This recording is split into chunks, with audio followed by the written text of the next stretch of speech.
Commencement is an appropriate time for the college to recognize alumni who embody the values and practices we hope our graduates will emulate. The Distinguished Alumna or Alumnus Award honors significant career and community achievements, as well as a reputation of excellent character and a respected and ethical work record. This year's recipient is Laura Ponte Chauvin. Laura began her successful career in philanthropy shortly after graduating from Vanderbilt with a BS in Human and Organizational Development in 1987. After completing a master's degree in Human Resource Development at Washington University, she joined the staff of the university's Alumni Association. Over the next 18 years, she became Director of Alumni Relations, Senior Director of Alumni Relations, and Assistant Vice Chancellor. Her skills at expanding participation in alumni programming, as well as in giving initiatives, distinguished her tenure at the university. As Chief Development Officer for the Donald Danforth Plant Science Center, she grew the center's endowment from $10 million to more than $225 million. Yes, $225 million in only 7 years. She also deepened her understanding of sustainability and the global nature of hunger and health challenges. This knowledge has informed her work in recent years as the founder of Sustainable Philanthropy Partners and her Best Foot Forward. Working one-on-one with domestic and international clients, she guides them to think strategically, leverage public-private partnerships, and develop their philanthropic resources. Her Best Foot Forward, which she founded in 2014, enables Laura to team with women artisans in Tanzania who create beautiful handwork sandals and to sell them to fund education for girls and community clean water projects. Most recently, she has partnered with NBA All-Star Dwight Howard to establish a production facility in Tanzania for making biodegradable sanitary pads. Employing local women to provide hygiene education and sanitary products is making it possible for girls to stay in school longer and develop knowledge and skills for the future. A mother of 3, Laura is married to the Honorable McKay Chauvin, who is himself a Vanderbilt alumnus. I am very pleased to confer on Laura Chauvin the 2018 Peabody College Distinguished Alumnus Award.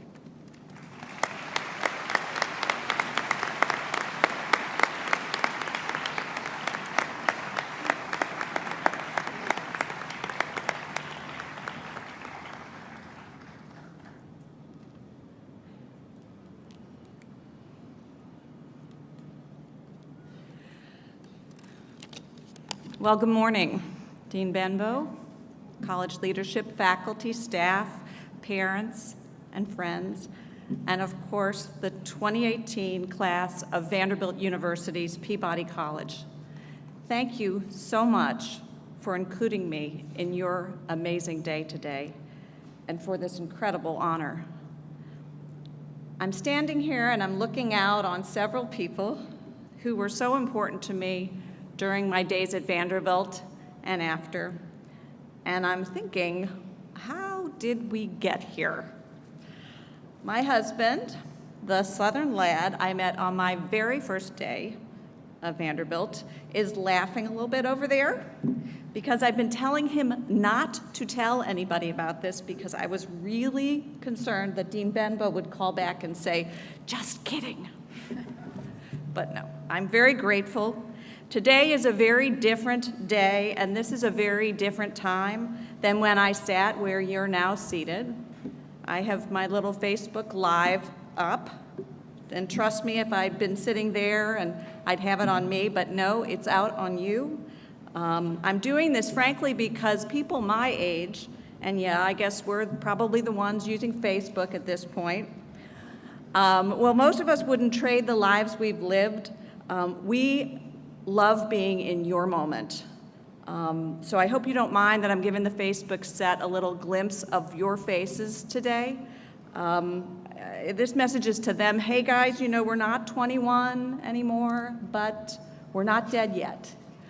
So hopefully with your inspiration in front of us, we'll grab a little bit of our 21-year-old selves and maybe do something that makes the world a better place and something we're a little scared of. But this is really about you, the class of 2018, right here, right now. You are at the center of exactly where you need to be forever. And no, not physically. The people who love you most in this world have really invested far too much in you to have you stay exactly where you are physically in this space.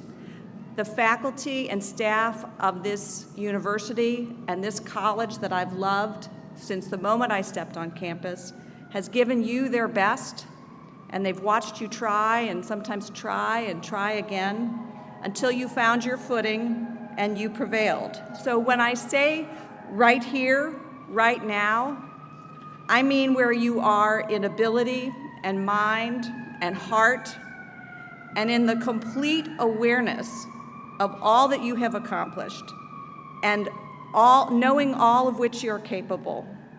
Right now, you know what is possible and all that is possible when hearts are giving as your family and your friends and your faculty have given to you and your mind is focused.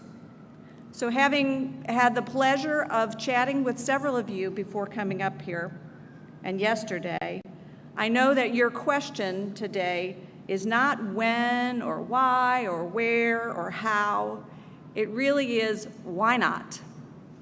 And for that, that is a most fortunate place to be. In my work, the most remarkable people with whom I've worked have lived their lives with why not as their mantra. Why not? All the possibilities are before you. Why not? Decide to study in Germany as opposed to Austria or Geneva. This is a place, why not is a place that is chosen from a place of opportunity. It's a gift.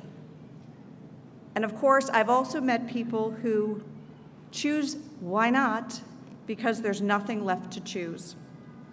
The girl in the mud hut who has nothing to do but spend her day looking for water and wood because why not? She's a girl. What else is there? The woman whose gender limits her possibilities, her education, her future. The veteran whose PTSD makes life sometimes an insurmountable challenge, but why not try to get out of bed today?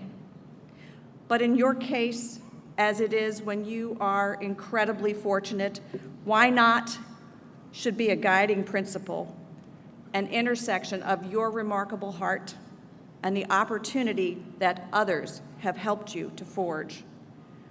This intersection brings with it the understanding that opportunity brings with it responsibility. And now my kids are smiling because they've heard this a few times before. When I asked Bono, yes, that guy, trust me, at first I couldn't ask him anything. I was just like, oh, you're Bono. But later, when I asked how he was able to work so effectively on behalf of so many people with so many different world leaders who really didn't have much in common, his answer was indeed a why not. He basically said, you know, when the stakes are high enough, refugees, starvation, HIV, malaria, why not bring everyone to the table and work really hard to find some common ground? The Washington University alumna, who as a student just after World War II was offered a full scholarship to the university, but she gave it up because she and her parents thought that they could make the payments on their own. And why not make room in the class for somebody who couldn't? Chris Long, an NFL Super Bowl player, two-time Super Bowl champion, decided to climb Kilimanjaro for his 30th birthday, checking it off his bucket list, that's all. But he noticed the children in Tanzania suffering due to waterborne illness. He said, why not use my platform, my paychecks, my opportunity to bring clean water, a well for every team in the NFL. He founded waterboys.org. Check it out, shameless plug. And though he just celebrated his 33rd birthday, Waterboys has funded 35 wells in partnership with WorldServe International. That's more than his goal, which was one well for every team in the NFL. So instead of calling it a day, he's committed to providing water somehow, some way, to 1 million people. Why not? In my own experience applying to Vanderbilt, which my family could not afford, my dad and I drove down here, and we slept in our car so that I could make my admissions meeting the next day. I had a lot of doubt. But my dad, who not 30 years before had come to this country not speaking English, crossing the Atlantic in a small ship in a berth he had to share with his mother, said, Laura, why not? Why not try and see? And the Jameson family, who funded my scholarship to come here, they must have said at some point, we may never meet the people whose lives we're going to change, but why not try? So today, you too have opportunity and obligation. As graduates, you may not have it in the same measure as the person to your left or to your right, but trust me, you've got it. You're sitting here, not in a mud hut, not confined to a chapati in Nepal because you're having your period, not in a refugee camp, not in a hospital from waterborne illness. In the great journey which is life, you're at least 20 paces ahead of most people on this planet. But on your path, please remember, you didn't get where you're going so far alone. Look around you, look behind you. There's room beside you. Reach back and give your hand to a person behind you. Doing so may change your life. Some years ago, working in East Africa, focused on clean water with WorldServe, I found myself at the end of a trip without much in my suitcase, and I needed a pair of shoes. Finding some remarkable beaded sandals in the marketplace in the dust, I decided to buy more than one pair. This led to a conversation, which led to a friendship, and then an idea for a social venture to sell the beautiful sandals so as to be able to contribute funds from them to support girls and women.